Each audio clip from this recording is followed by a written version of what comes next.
साथी नमस्कार भाई, ऑक्सी टेट्रासाइक्लिन इंजेक्शन, इसके बारे में मैंने आपको बहुत सारी चीज़ें पहले भी बताई है। इसके ऊपर एक कंप्लीट डेडिकेटेड वीडियो भी मैंने बताया कि इसका इस्तेमाल कब करवाना चाहिए, कब नहीं करवाना चाहिए, क्या क्या कॉम्प्लिकेशंस आते हैं। वो वीडियो मोहन भाई आप डिस्क्रिप्शन में डाल देना, ताकि जिन्होंने भी ऑक्सी के बारे में नहीं पढ़ा है वो देख लेंगे ऑक्सी एल क्या है, सब चीज़ें मैंने बताई। लेकिन आप लोगों के जो प्रश्न आते हैं ना, वो भाई बड़े ही इंटरेस्टिंग आते हैं। और एक प्रश्न था कि सर मिल्क फीवर में और लो टेम्परेचर में क्या हम ऑक्सी का इस्तेमाल करवा सकते हैं, कितना खतरनाक रहता है। तो भाई ये बात मैं आज आप लोगों के लिए कंप्लीट डिटेल के साथ लेके आया हूं। देखिए, ऑक्सी टेट्रासाइक्लिन इंजेक्शन ये एक प्रकार का एंटीबायोटिक है और आप सभी को पता है कि ये बैक्टीरियोस्टेटिक है, यानी बैक्टीरिया की वृद्धि को रोकने वाला है, मारने वाला नहीं है, लेकिन रोकने वाला है। तो फिर पशु की इम्यूनिटी जो है वो उसको कंट्रोल कर लेती है और बैक्टीरियल इन्फेक्शन में इसका बहुत अच्छा रिजल्ट है। और अगर हम थोड़ी सी प्रोटोजोआ में बात करें तो भाई ये एनाप्लाज्मोसिस में भी गजब का रिजल्ट देता है। लेकिन बात मिल्क फीवर की आ रही है। मिल्क फीवर कब होता है भाई? ब्याने के तुरंत बाद। क्यों होता है? क्योंकि वो उसमें लो टेम्परेचर। आप बताओ दिनेश भाई, ब्याने के तुरंत बाद मिल्क फीवर क्यों होता है? कैल्शियम की कमी की वजह से। बिल्कुल, तो ब्याने के तुरंत बाद कैल्शियम की कमी की वजह से मिल्क फीवर हो जाता है। यानी कारण आपको पता है कि कैल्शियम की कमी है। भाई सूर्या, लो टेम्परेचर क्यों होता है? कभी भी हो सकता है, और विटामिन मिनरल्स की कमी की वजह से भी हो सकता है। तो लो टेम्परेचर के और भी सारे रीजंस हैं। लो टेम्परेचर पर भी हमारा वीडियो बना हुआ है।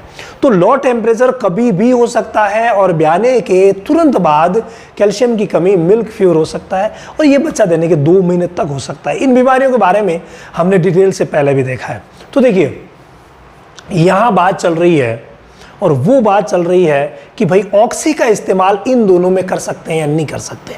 अगर हम बात मिल्क फीवर की करें तो मिल्क फीवर बीमारी का जब नाम आ जाता है तो भाई कैल्शियम की कमी की वजह से है, तो वहां कैल्शियम चढ़ाया जाएगा और पशु ठीक हो जाएगा।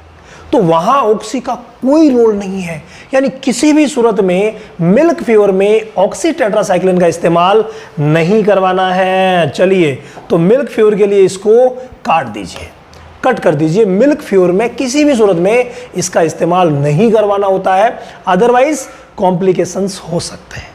ये विशेष ध्यान रखिएगा, क्योंकि यही तो चीज़ें हैं जो पकड़नी होती है। और हमारा जो ऑनलाइन सेशन चलता है हर महीने की 21 तारीख से, जहां all over medicines, all over बीमारियों की फुली डिटेल्स आप लोगों के साथ की जाती है, तो भाई उसमें आप भाग ले सकते हैं। रामावत एनिमल ऐप पर चले जाइए और रामावत एनिमल ऐप पर जो वेट क्लास है वहाँ जाकर के ले सकते हैं। लेकिन बात मैं आज के इस मुद्दे की कर रहा था, तो मिल्क फीवर में तो ये कैंसिल हो गया। अब बात करते हैं लो टेम्परेचर में। लो टेम्परेचर, नॉर्मल जो टेम्परेचर है, यानी हम लो टेम्परेचर कह देते हैं भाई 100 से नीचे आ गया गाय भैंस का टेम्परेचर, तो हम लो टेम्परेचर कह देते हैं। अब आप एक बात और सोचिए कि क्या लो टेम्परेचर में इन्फेक्शन हो सकता है क्या? अगर इन्फेक्शन होगा तो टेम्परेचर हाई होगा। ये मान के चलिए कि अगर कभी भी इन्फेक्शन होगा तो टेम्परेचर हाई होगा। तो ऐसी कंडीशन में जब लो टेम्परेचर है तो भाई इन्फेक्शन तो नहीं है, इन्फेक्शन तो नहीं है। और बगैर इन्फेक्शन के जब कोई भी दवा जैसे एंटीबायोटिक का इस्तेमाल किया जाता है बगैर इन्फेक्शन के, तो वो फायदा करने की बजाय नुकसान करेगी। क्योंकि एंटीबायोटिक के खुद के भी नेगेटिव इफेक्ट्स होते हैं, जिनमें सबसे बड़ा जो इफेक्ट होता है पशु को स्ट्रेस में लाता है।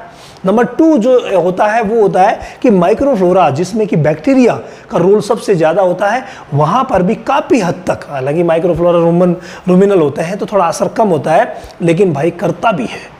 तो ये जो नेगेटिव इफेक्ट्स होते हैं इनसे आप बचा सकते हैं ऑनर के पशुओं को। और लो टेम्परेचर और मिल्क फीवर में किसी भी सूरत में इसका इस्तेमाल नहीं करना है। नहीं तो हालांकि नुकसान ज़्यादा कुछ नहीं होने वाला, लेकिन जो इसका नेगेटिव इफेक्ट है वो पशुओं के लिए तकलीफ कर सकता है।